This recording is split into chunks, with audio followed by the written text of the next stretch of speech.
মালয়েশিয়ার বিমানবন্দর থেকে ফেরত পাঠানো হলো ১২৩ বাংলাদেশিকে।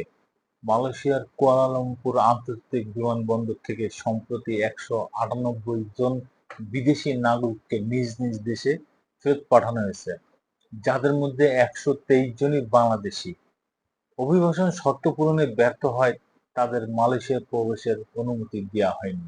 শুক্রবার সকালে দেশটির সংবাদ মাধ্যম মালয় মেইলের এক প্রতিবেদনে জানানো হয়, পর্যাপ্ত অর্থ নাই, আবাসনের আগাম বুকিং নাই মানে হোটেল বুকিং নাই এবং পর্যাপ্ত অর্থ না থাকা এবং সফরের উদ্দেশ্য অস্পষ্ট হওয়ায় এই সিদ্ধান্তের প্রধান কারণ হিসেবে উল্লেখ করেছে কর্তৃপক্ষ।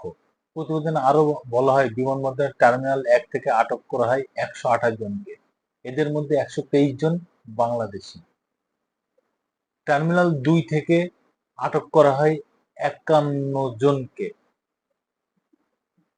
মালয়েশিয়ান সীমান্ত নিয়ন্ত্রণ ও সুরক্ষা সংস্থার মহাপরিচালক দাতুক সেরি মোহাম্মদ সুহেইলি মোহাম্মদ জাইন জানান, যাদের প্রবেশ প্রত্যাখ্যান করা হয়েছে তাদের নট টু ল্যান্ড প্রক্রিয়ার মাধ্যমে নিজ নিজ দেশে পাঠিয়ে দেওয়া হবে।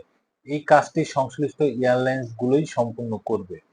তিনি আরও জানান, আটক ব্যক্তিদের মধ্যে কয়েকজনের মোবাইল ফোনে এজেন্সির কর্মকর্তাদের ছবি পাওয়া গেছে, যা মানব পাচার সিন্ডিকেটে সংশ্লিষ্টদের আশঙ্কা তৈরি করছে। তার ভাষায়, এসব ছবি সম্ভবত মালয়েশিয়ায় ঢোকার সময় নিরাপত্তা বাহিনীর নজর এড়ানোর কাজে ব্যবহৃত হতো। মোহাম্মদ সোহেলি আরও জানান, মালয়েশিয়াকে যেন কেউ অবৈধ অভিবাসনের ট্রানজিট হিসাবে ব্যবহার করতে না পারে সেই জন্য অভিযান আরও জোরদার করা হবে।